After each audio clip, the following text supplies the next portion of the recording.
no, adelante. 1, 3,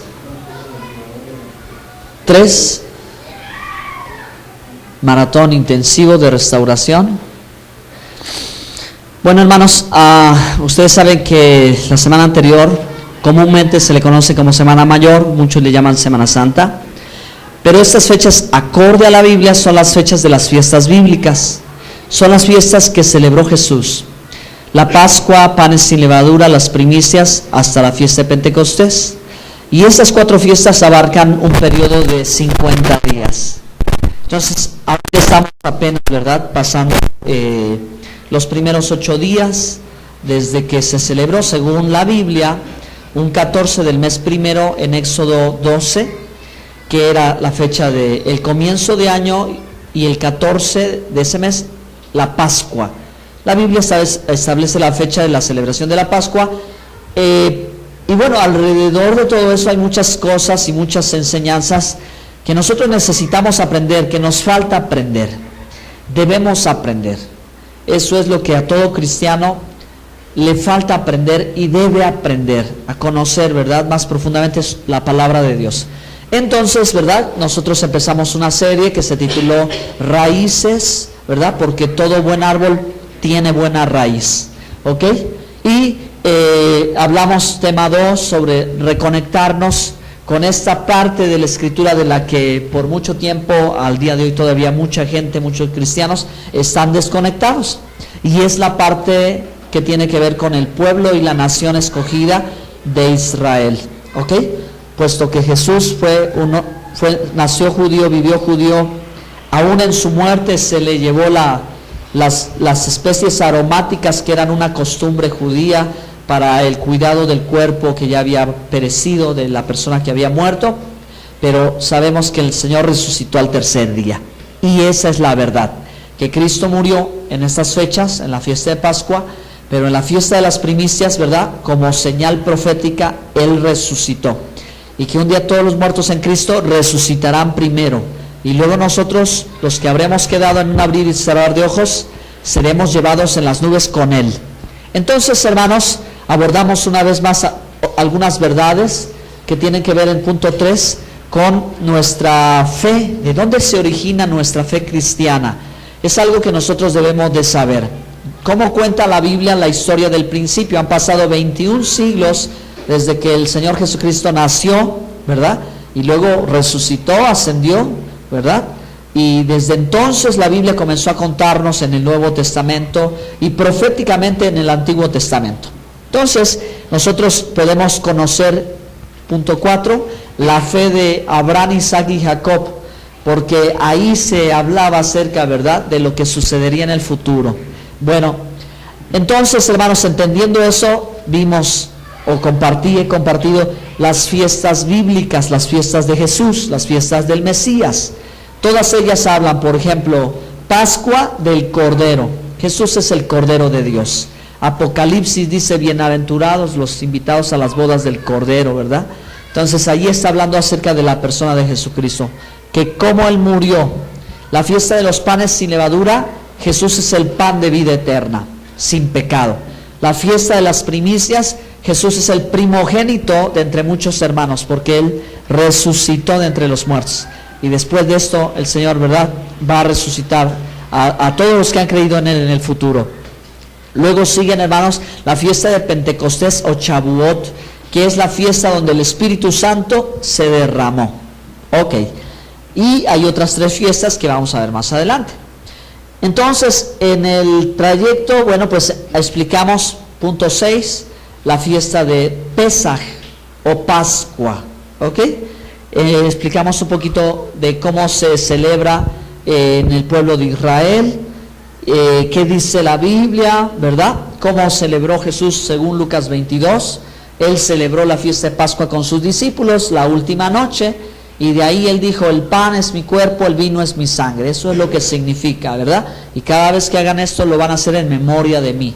Es la señal, ¿verdad?, o el nuevo pacto, ¿sí?, o la alianza restaurada en su sangre y en su carne, a través de su sacrificio. Por eso nosotros hoy somos pueblo de Dios también, ¿verdad?, como el pueblo hebreo, el pueblo de Israel es pueblo de Dios por antigüedad, nosotros a través de Jesucristo somos pueblo de Dios, somos el Israel del Mesías, somos pueblo de Cristo.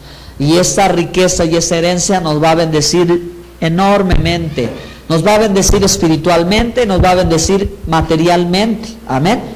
Porque mire, hermano, el pueblo hebreo tuvo su capital en Jerusalén. Jerusalén fue la ciudad favorita del rey David.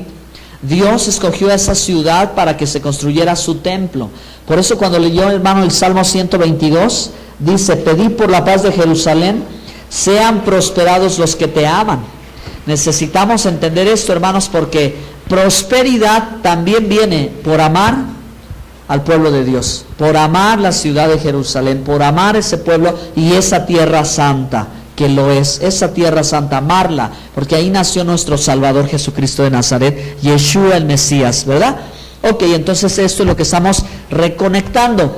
Ahora vemos, hermanos, las fiestas de primavera, punto 7, que fue lo que hablaba acerca de recientemente sobre la fiesta de los panes sin levadura.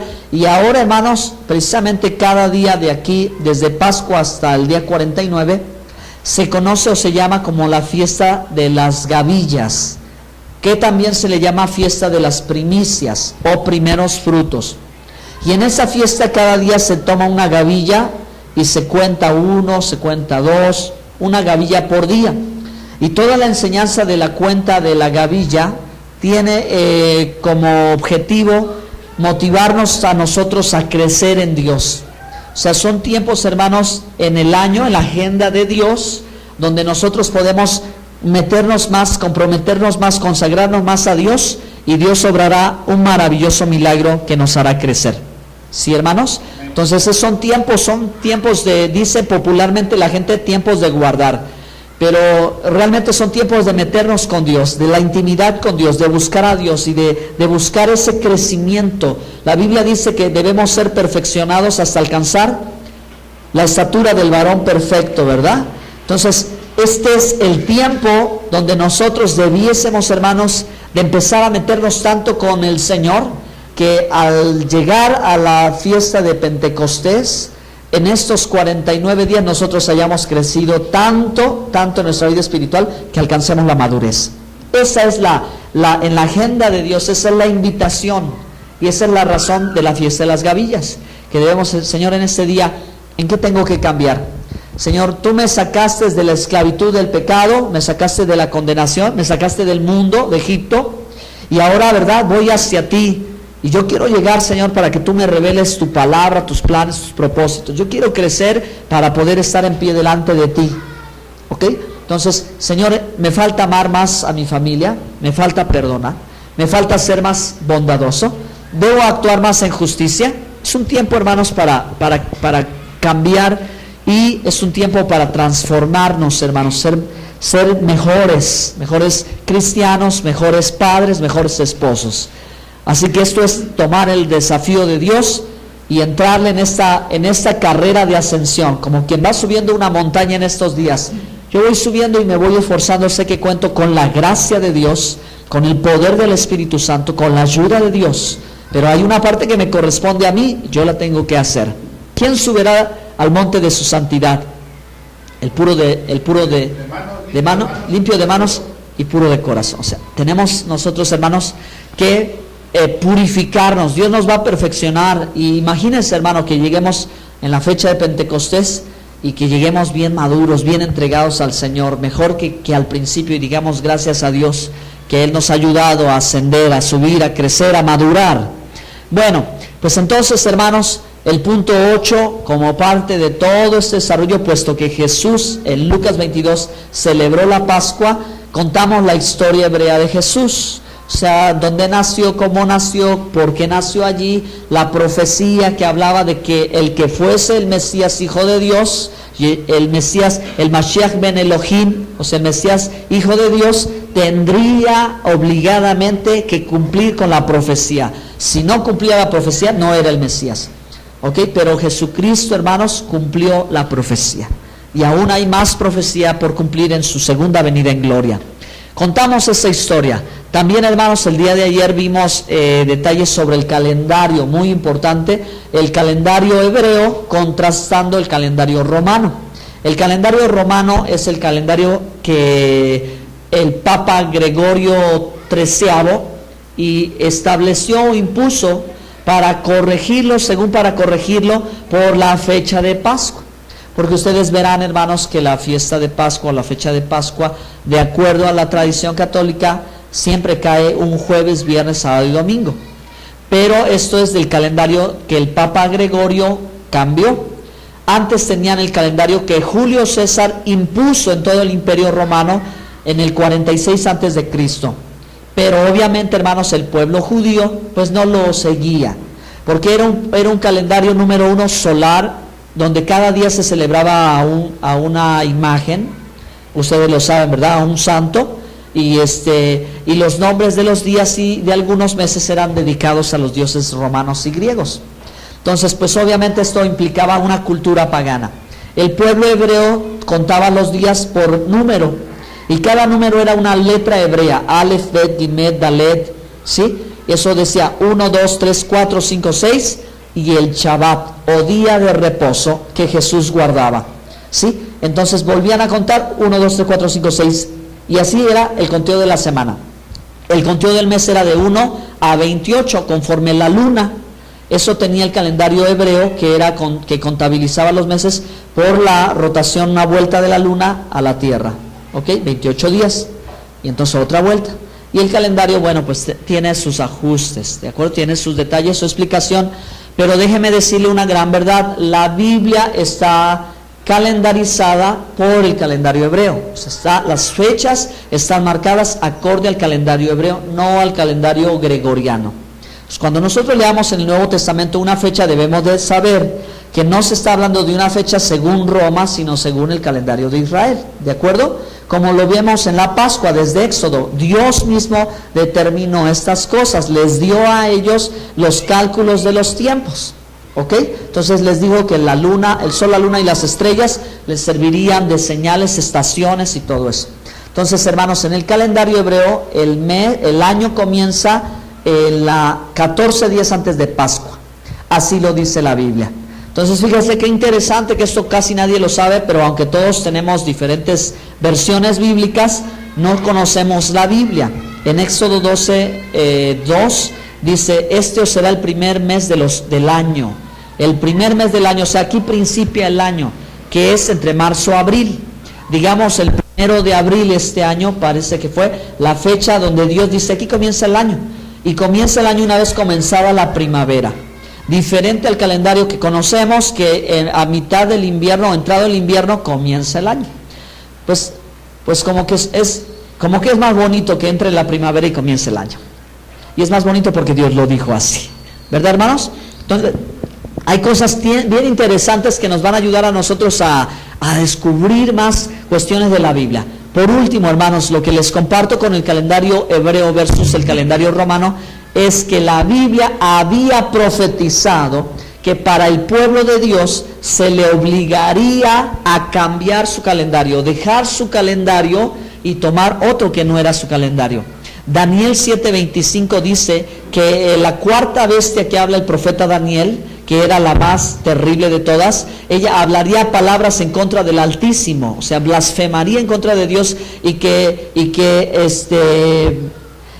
le oprimiría al pueblo escogido de Dios, y que pensaría en cambiar los tiempos y la ley, ¿sí? Y que presionaría al pueblo de Israel, al pueblo judío. Y esto de pensaría en cambiar los tiempos y la ley significaba cambiar el calendario y la Torá, o sea, los mandamientos, o sea, la palabra de Dios. Pensaría en esto, en decir: bueno, ya no tienen que hacer esto, ahora van a hacer esto.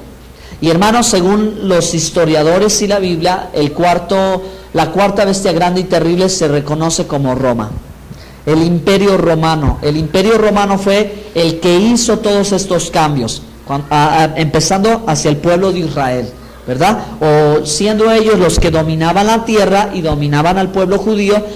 Como detestaban al pueblo judío porque no hacía lo que ellos hacían, Entonces les quitaban sus prácticas y los obligaban a hacer otras. Y eso, hermanos, fue hacer guerra. Hasta el año 70 de la época después del Mesías, destruyeron el templo, Roma quema Jerusalén, mata a miles de israelitas, hebreos, judíos, y los dispersa sobre toda la tierra y manda que nadie habite en ciudad de Jerusalén.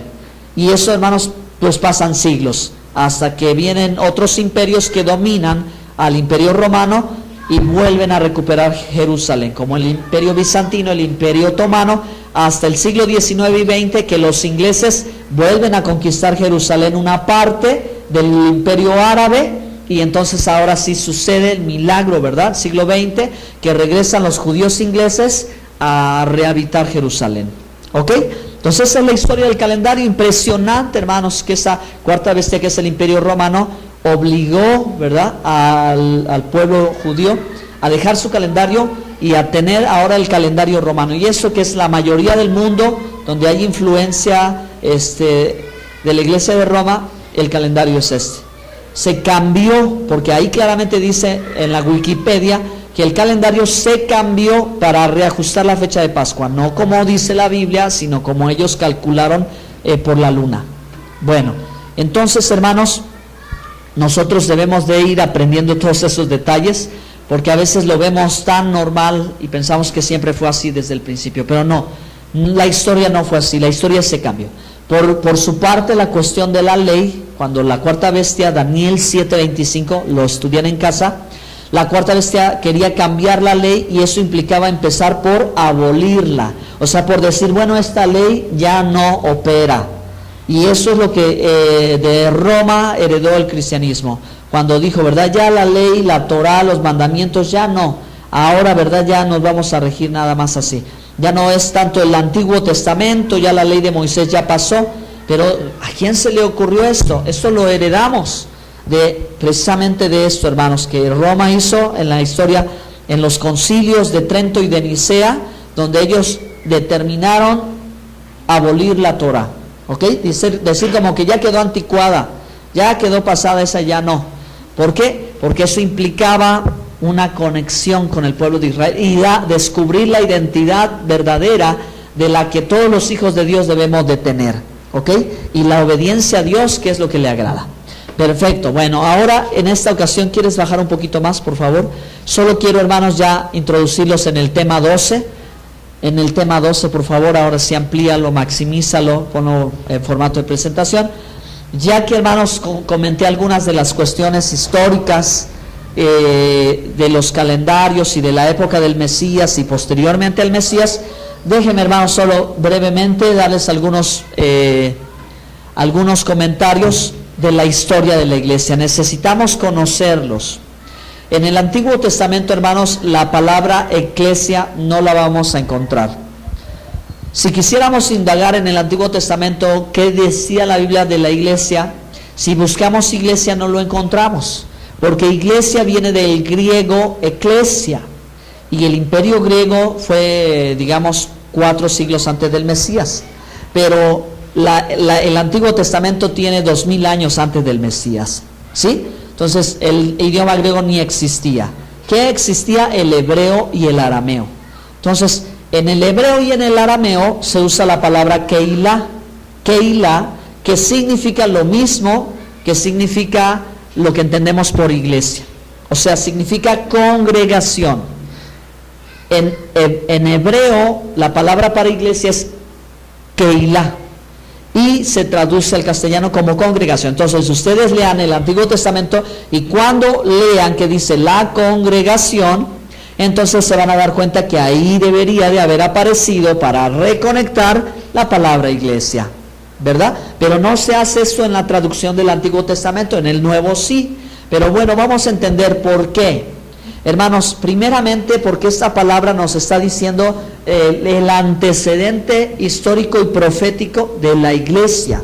Recuerden que el pueblo hebreo es el pueblo que sale de Egipto en Pascua y salen más de 3 millones, pero salen las 12 tribus de Israel y también salen algunos de otros pueblos que no son, ¿verdad?, israelitas. Todos ellos van en 50 días al monte Sinaí, en Pentecostés, y reciben la Torah, las tablas de la ley. Y Dios, ¿verdad?, después con el tiempo los introduce en la tierra prometida. ¿Quiénes entran en la tierra prometida? Las 12 tribus de Israel y los gentiles o extranjeros. De tal manera que Dios en la Biblia, en Números 15, ordena que una misma ley rija al israelita como al extranjero. Y que tanto el natural de Israel como el extranjero iba a obedecer la palabra de Dios, ¿sí? Entonces, ahí vemos que la salida de Egipto habla del significado de la iglesia, porque la palabra eclesia del griego significa salir de, llamado a salir fuera de. Por eso, hermanos, es que la historia se debe contar de principio a fin. Por eso nosotros debemos de comprenderla, que nosotros somos los que salimos. Nosotros no salimos de Egipto, nosotros salimos del mundo, de un sistema filosófico humanista, de un sistema de idolatría, de un sistema pagano, de un sistema sin Dios, sin temor de Dios, sin amor a Dios, sin palabra de Dios. De ese salimos para ahora, hermanos, ser un pueblo apartado. ¿Sí? Un pueblo santo. La palabra apartado significa, la palabra santo significa apartado. Alguien que está apartado para Dios, que vive para obedecer al Señor, que vive para hacer su voluntad, que vive para seguir su palabra. Entonces el pueblo de Israel sale como un pueblo, salió como una multitud y se conformó en una nación. Nosotros, hermanos, por eso decimos la congregación, la iglesia, que fue, hermanos, una de las palabras que Jesucristo dijo, ¿verdad? No hay arma forjada que prevalezca contra mi iglesia. El Señor Jesucristo en Mateo dijo: yo edificaré mi Keilah, mi congregación, mi iglesia, que es su pueblo. Entonces, hermanos, para entender la verdad de la Biblia desde el Antiguo Testamento, debemos saber, hermanos, que la iglesia es el pueblo de Israel, ¿sí? Es el pueblo apartado que Él llamó, pero esa iglesia se rebeló contra el Señor. Pecó, ¿verdad? Cuando ellos debieron de vivir en obediencia, y entonces todos fueron castigados. Pero, hermanos, ahora nosotros nos vamos a trasladar al nuevo pacto, al Nuevo Testamento, para ver la continuidad de la historia de lo que ahora será la congregación del Mesías, la iglesia de Jesucristo. Amén. Entonces ya contamos el antecedente. ¿Por qué? Porque esta serie se titula El regreso a la senda antigua, y porque queremos restaurar nuestro entendimiento, ¿sí? Comprender algo que muchos no han querido comprender, no han querido investigar, no han querido aprender. Por ignorancia han desconocido. Dijo el profeta Jeremías en Jeremías 6:16.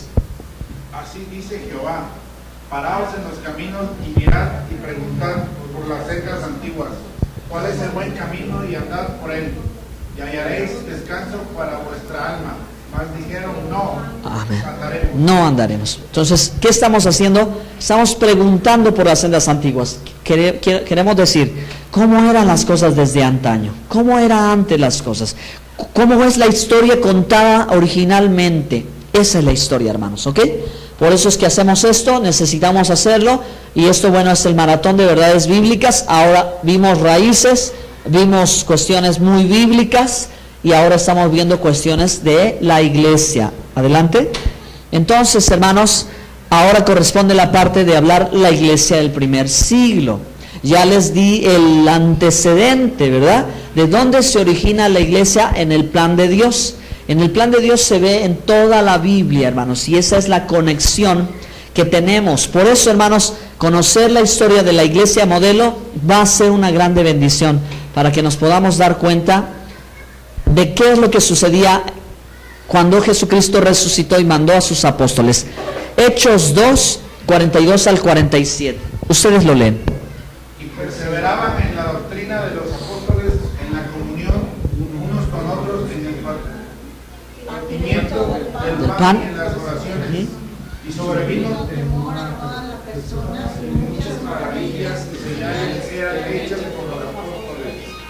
Todos los que habían creído estaban juntos y tenían en común todas las cosas, y vendían sus propiedades y sus bienes y lo repartían a todos según la necesidad de cada uno, y perseverando unánimes cada día en el templo partiendo el pan en las casas, comían juntos con alegría y sencillez de corazón, alabando a Dios y teniendo favor con todo el pueblo. Y el Señor añadía a la Keilah los que habían de ser salvos. Amén. Entonces, bueno, pues este pasaje es un pasaje precioso. Hay instrucciones muy importantes para la congregación del Mesías cuando ahora los apóstoles están a cargo, ¿verdad?, de la congregación. Ya el Señor resucitó, está sentado a la diestra de Dios el Padre, pero Él les dijo: les doy autoridad, les he enseñado, recibirán el poder del Espíritu Santo. Ustedes me seréis testigos en el mundo entero, Jerusalén, Samaria, Judea, hasta el último de la tierra. Y en ustedes, ¿verdad?, estoy dando la responsabilidad de llevar el Evangelio, compartir las buenas nuevas del cumplimiento de todo lo que Dios dijo antes. Entonces, ¿qué hacía la iglesia de ese entonces? Número uno, perseveraba en la doctrina de los apóstoles. O sea, su enseñanza era apostólica. No solamente era una enseñanza de un maestro, un evangelista, era apostólica. ¿Ok? Luego dice, en la comunión, estaban en unidad, había armonía. En el partimiento del pan, o sea, convivían, y esto puede implicar también, hermanos, el compartir el pan y el vino en memoria del Señor, y en las oraciones. Eso es lo que hacía la iglesia, lo hacía todos los días. Dice, y sobrevino temor a toda persona, y muchas maravillas y señales eran hechas por los apóstoles. Todos los que habían creído estaban juntos y tenían en común todas las cosas. Hermanos, estamos en Jerusalén, recuerde, ¿verdad? Esta es la primera congregación, la primera iglesia de Yeshua en la ciudad de Jerusalén con los apóstoles, ¿ok? Ellos están juntos allí. Y dice que vendían sus propiedades y bienes y los repartían a todos según la necesidad. No había pobreza, era una iglesia próspera. Era una iglesia donde el amor se manifestaba en acciones, ¿ok? Veían a alguien que necesitaba, lo apoyaban. Dice, y perseveraban unánimes cada día en el templo. Hermanos, cada día, todos los días. ¿Dónde? En el templo. ¿Cuál templo? El templo de Herodes, o sea, el templo donde todo el pueblo de Israel adoraba a Dios. Nota importante, debes saberlo, hermanos, que los primeros discípulos y los primeros creyentes no se desconectan del templo, sino siguen yendo al templo. Ya el Señor resucitó. Ellos estuvieron en la fiesta de Shavuot o Pentecostés, allí en el aposento alto, junto al templo. Ahí el Espíritu los toca y ellos siguen yendo todos los días al templo. ¿A qué se iba? Al templo el único templo que existía en el mundo entero, el templo de Dios, allí en Jerusalén, a adorar a Dios, a estudiar la palabra, a hacer las oraciones, la tefilá, ¿ok? La oración, y ellos, ¿verdad?, seguían, y los sacrificios, porque a esta época todavía el sumo sacerdote y los levitas están haciendo sacrificio en el altar.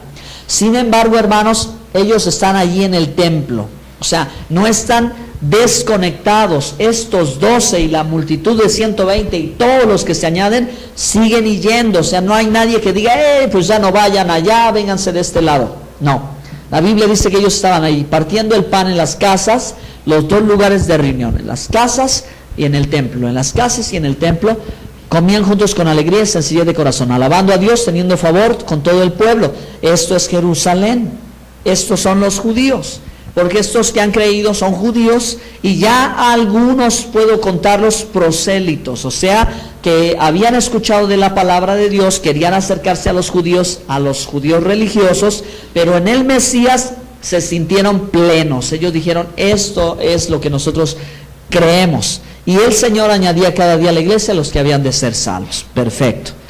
Ahora sí, vamos a ver, hermanos, rápidamente. La iglesia del primer siglo, en primer lugar, era una iglesia israelita. Tanto el fundador como los primeros 12 y el resto de todos los que están allí, hermanos, son una congregación que tienen un sinnúmero de cosas en común, lo que permite, ¿verdad?, la bendición, el crecimiento y, hermanos, toda la tarea apostólica. Una iglesia israelita por identidad, hermano. Debemos de saberlo, esa es la verdad.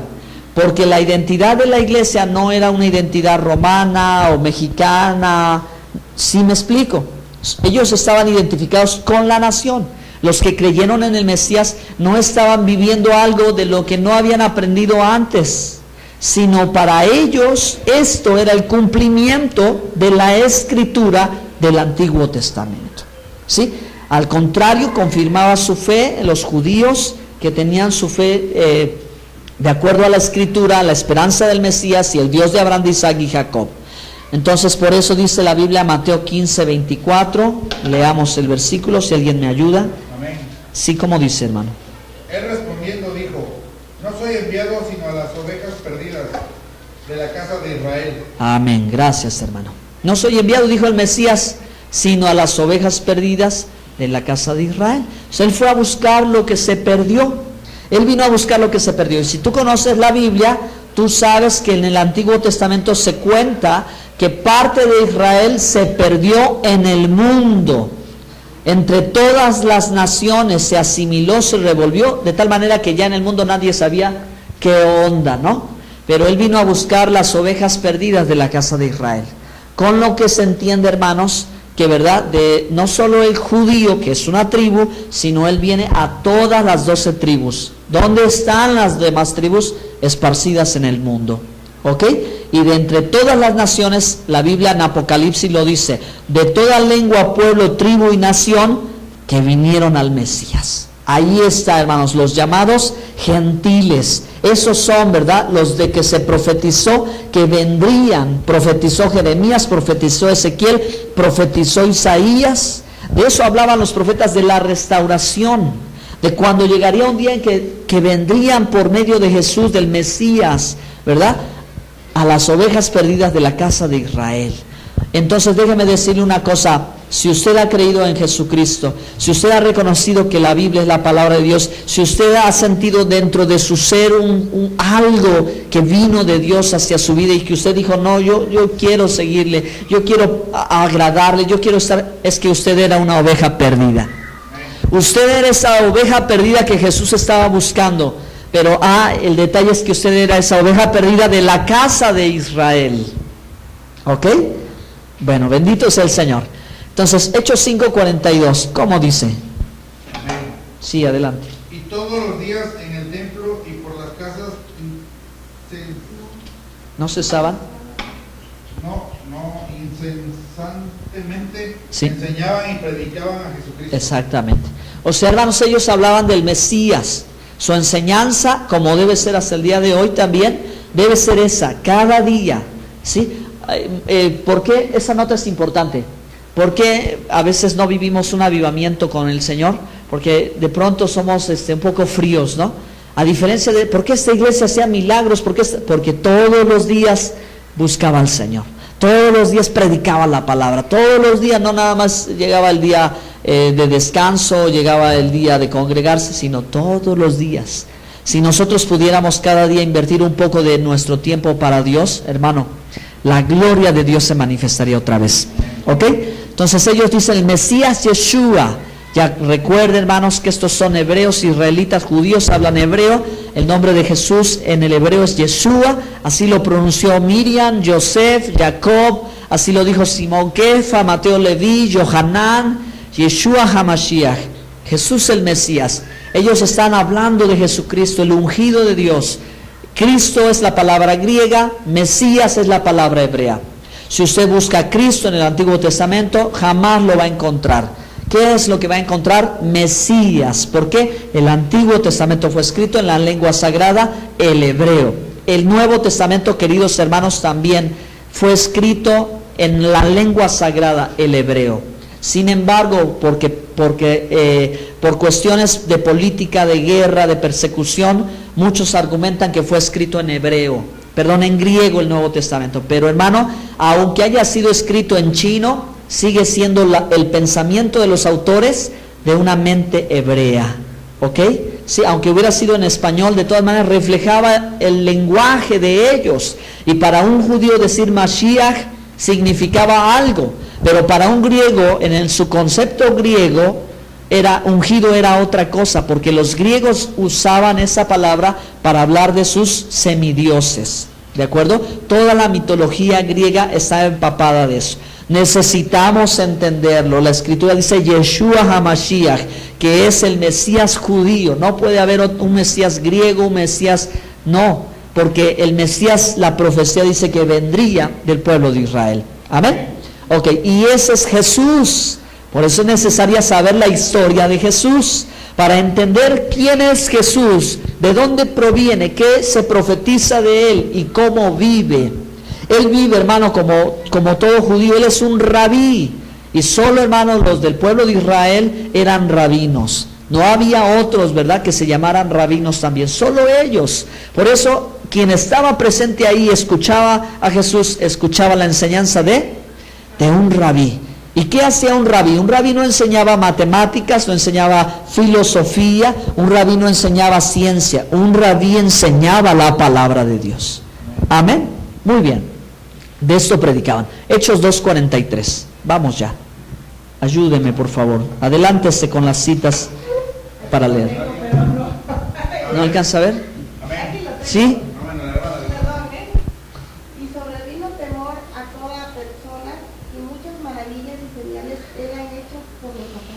Exacto, gracias. Es una iglesia ungida, llena del poder del Espíritu Santo. También, hermanos, en el idioma hebreo existe desde la antigüedad estas palabras Espíritu Santo, que es el Ruach HaKodesh. Ruach HaKodesh. Es esa, porque, hermanos, a mí me parecía hace unos años que las palabras que yo conozco del castellano eran las palabras que decían los apóstoles. Y yo decía, bueno, pues ellos debieron de hablar como yo hablé. Pero cuando aprendo el acento antiguo y me doy cuenta que ellos ni el latín apenas se estaba formando, la lengua romance fue siglos después. Cuando pienso en eso digo, bueno, ¿y qué palabra sería para decir Espíritu Santo? Ruach HaKodesh. ¿Ok? Ahora yo sé cómo se expresaban en aquel entonces y qué concepto tenían del Espíritu de Dios, que es la traducción Espíritu Santo, Espíritu de Santidad. ¿Ok? Bueno, entonces ellos llenos del poder del Espíritu Santo. Esa es la congregación. Esa es la congregación del Mesías, hermanos, en el primer siglo. Por eso es una iglesia modelo. Es una iglesia que nos enseña, es una iglesia que nos da el ejemplo de cómo nosotros tenemos que estar bien conectados. Hermanos, saber la verdad de la Escritura, que somos pueblo de Israel también y que el Mesías, predicamos al Mesías, a Jesucristo de Nazaret. Él es la piedra fundamental. Sin Él no hay nada. ¿Sí? Sin Él nada tiene sentido. Ahora, lo que sí queremos es la unción del Espíritu Santo en nosotros, que haga milagros. Y, hermanos, que nos envíe. Lucas 10, 1 y 2.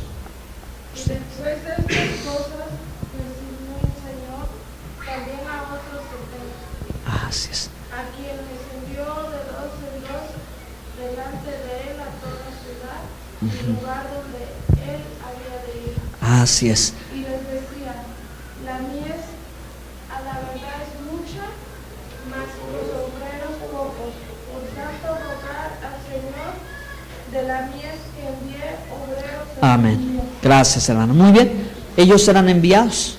¿Sí? Y iban, hermanos. Y así fue en la historia del cristianismo, en la historia de la iglesia, en la historia que cuenta la Biblia, como se comenzó desde el Medio Oriente, desde el Mediterráneo, hasta lo que pues donde estamos nosotros, que nos ha llegado con el paso de los siglos y con el paso, ¿verdad?, de los movimientos misioneros y todo eso. Nos ha llegado el Evangelio, nos ha llegado, hermanos, la bendición de tener Biblias en español para que podamos leer.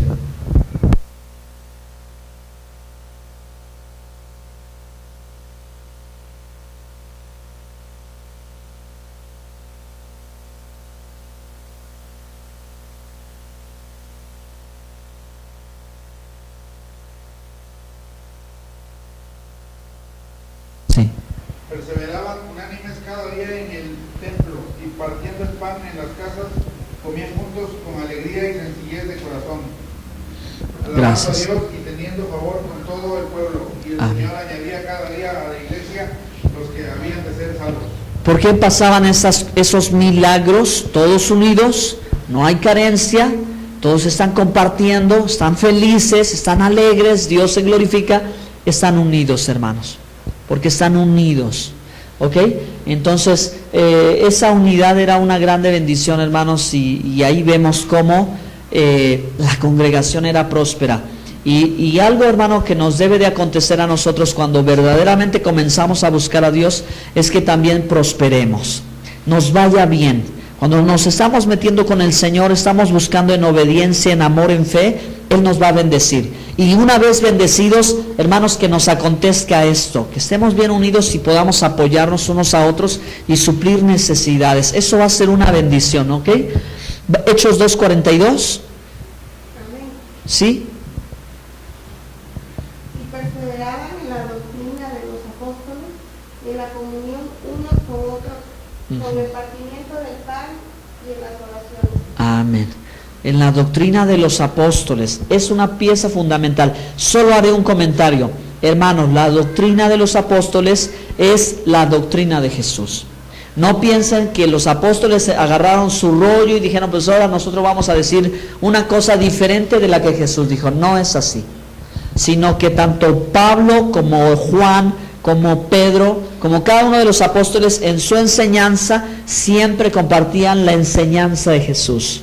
¿De acuerdo? Y así es, hermano, como debe de ser. La enseñanza de Jesús, hermano, está por encima de cualquier otra enseñanza, de cualquier hombre, ministro, sacerdote, rabino o como se le llame. La enseñanza del Señor Jesucristo siempre está por encima de todos. Porque no solo porque Él es el Mesías, nuestro Señor y Salvador, porque su enseñanza está llena de sabiduría. Rebasa, de verdad, rebasa en mucho, hermanos, rebasa, le quedan cortos todos a la enseñanza de Jesús. ¿Ok? Bueno, terminamos. Una iglesia impredecible. Hechos 16:20. Amén. Sí. Nos presentaron a los magistrados y dijeron, estos hombres siendo judíos alborotan nuestra ciudad. Ok. Estos hombres siendo judíos alborotan nuestra ciudad. O sea, significa que cuando ellos llegaban a algún lugar, hermanos, era la locura. Ellos empezaban a hablar del Mesías y a la gente la sorprendía, les sorprendía su enseñanza, la verdad les causaba un impacto impresionante, la gente quedaba conmocionada. Eso es lo que está diciendo, cuando escuchaban el mensaje, veían el poder de Dios, se sorprendían, ¿ok? Era impredecible cómo se iba moviendo. Hechos 17:6. Pero, amén. Sí. Pero como no los hallaron, trajeron a Jackson y algunos hermanos ante las autoridades de la ciudad, gritando, estos que trastornan el mundo entero también han venido acá. Fíjese, hermano, eso es una iglesia modelo, porque ellos estaban apasionados, comprometidos, cada día estaban unidos y estaban predicando a Jesucristo, el Espíritu estaba en ellos y hacían milagros y prodigios. Y ahora el mensaje del Evangelio está cruzando la frontera de la tierra de Israel para cumplirse lo que el Señor dijo, y predicar el Evangelio a todas las naciones. Y ahí van los apóstoles. Comenzamos con Pablo y Silas, y luego Pablo y Bernabé y su academia, sus líderes, colaboradores, Timoteo y todos los demás, hermanos, hacia los gentiles, los no judíos, los extranjeros, que Dios dispuso que ellos también merecían por gracia el perdón de sus pecados. A través del Mesías Jesucristo. No hay otro camino. Él es el camino, la verdad y la vida. Él es el camino, hermanos. Es a través de Él que nosotros ahora también tenemos bendiciones como el propio pueblo de Israel. ¿Ok? Entonces, hermanos, nosotros podemos trastornar el portal. Nosotros podemos trastornar todo Córdoba. Si nosotros, hermanos, comenzamos apasionadamente a buscar a Dios como lo hizo la iglesia del principio, la iglesia del primer siglo. ¿Estuvo bien la palabra que dije Jackson? ¿Así es? ¿O es Jasón. Jasón? Sí, Jasón, hermano. Jasón, está bien, no se preocupe, pues. No hay problema. Dios permite en otra ocasión ahora, hermanos, poder trasladarlos tan rápidamente de la iglesia del primer siglo a la iglesia actual. Somos una iglesia que está todavía transicionando, hermanos, porque el Señor quiere perfeccionar a su iglesia, perfeccionar a los santos hasta que lleguemos a la unidad de la fe y del conocimiento. O sea, todavía hay cosas que Dios ha seguido haciendo. Entonces, si avanzas un poquito nada más, que vean la diapositiva. Ok, ya decíamos, ¿cuántas cosas han pasado con la iglesia del siglo XXI, hermanos? ¿Cuántas desorientaciones hay en la iglesia por falta de conocimiento? ¿Cuántos errores hay en la iglesia? Pero ya esto que ha pasado en la historia del cristianismo, ya estaba aquí, ¿sí? Ya estaba en Apocalipsis. Si quieres lanzarlo, esto es lo último. Una iglesia gloriosa. Las 7 iglesias de Asia representan toda la historia, hermanos, muy probablemente de estos 2000 años. Y aquí, hermanos, con conocer esta historia, capítulos 2 y 3 de Apocalipsis, usted puede conocer todo lo que Dios ya de por sí profetizó que pasaría con la iglesia. Y, hermanos, aquí es esa diapositiva, puedes ponerla una vez más.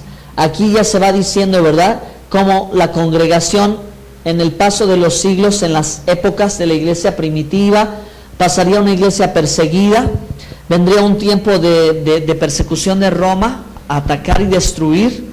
Y luego, hermanos, por la persecución se volvería una iglesia sin judíos, sino en manos de gentiles, desconocedores de la palabra, que ahora traerían la apostasía, ¿sí?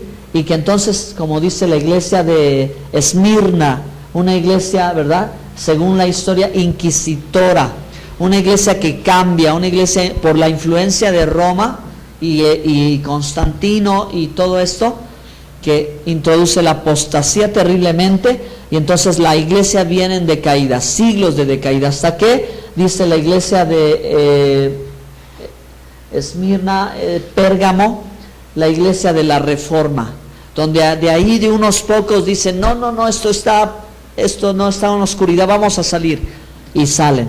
Y luego viene la época de la iglesia restaurada, que bien puede ser esta época, donde las verdades de Dios, esa iglesia que se llama la iglesia